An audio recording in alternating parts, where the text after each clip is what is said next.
Шкода Суперб 2.8 бензин, автоматик. Кратка разходка около автомобила. Започваме от багажника. Доста приличен. Колата си е с цялото оборудване и доста боклуци в багажника, пълноразмерна резервна гума, крикове, секретни ключове и прочие. Тук има един шкаф, в който човек може да си държи всевъзможни боклуци. Най-голямото удобство в багажника са ето тези куки, които може да закачите някакви турби след пазар. Доста са удобни. Колата има камера за заден ход.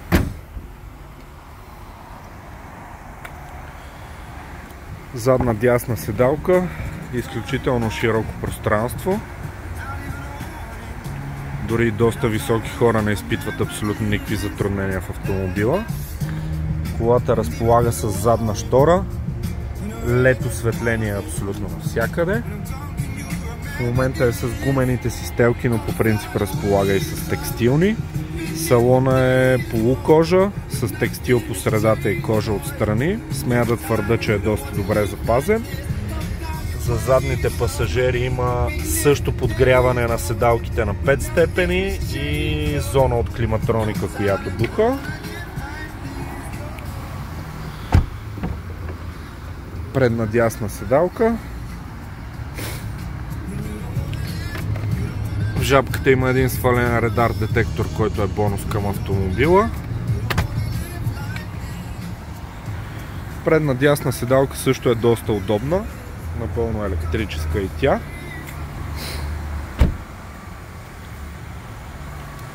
Автомобила е с LED, с ксенонови къси светлини, LED дневни светлини и дългите са съвсем нормална халогенна крушка, като може би малко жълтеят на видеото, но в действителност са изключително бели светлини.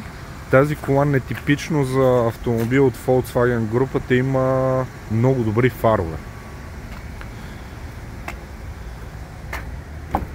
Тук се вози най-важният човек в семейството към текущия момент. Задна лява седалка.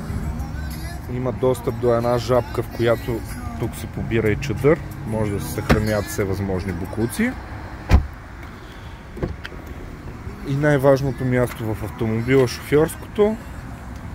Управление на прозорците, заключване за деца, централно заключване, отключване, заключване на багажник и капачката на резервоара. Тук също седалката е изцяло електрическа с 3 степени на памет.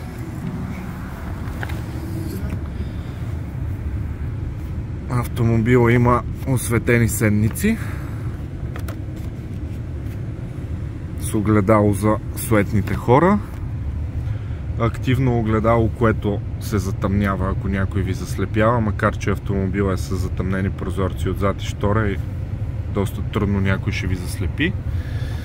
Колата е с културно инсталиран видеорегистратор, който се включва при запалване. От никъде не му стърчат жиците, правени от професионалисти. Има мултимедия Android, която е доста висок клас. Не цикли, не забива, разполага с всички необходими приложения за днешно време. Естествено, Waze е доста важно. Разбира се, камерата за заден ход е вързана. Камерата е Full HD и е по-добра от фабричните камери на автомобили по 200 000 лева, което е малко срамно, но явно aftermarket нещата понякога са по-добри. Пепелник, макар че едва ли вече някой си пуши в автомобила. Управлението на автоматичната скоростна кутия, къп холдери, ръчната, доста приличен подлакътник, който между другото, както и жабката, така и подлакътника са охлаждащи се от климатроника, ако ги пуснете да охлаждат. И тук вече обортомер и километраж. Автомобилът е на 325 000 реални километра. В доста добра форма е, смея да твърда. Много прилично съм се грижил за него през последните 7 години.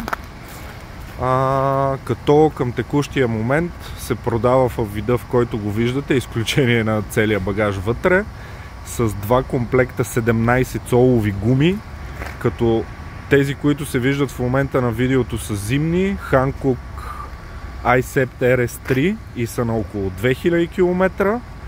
Втория комплект летни е Hankook Ventus Prime 4, те са на около 3000 км. Тези са купувани в началото на зимата, другите са купувани в средата на изминалото лято 2024 и са монтирани на абсолютно същите джанти като тези. Тоест два комплекта еднакви джанти с два комплекта, кажи речи, чисто нови гуми Hankook. Автомобила има технически преглед, гражданска отговорност и автокаско в Алианс са застраховките до месец средата на декември 2025 са и трите неща. Платени напълно.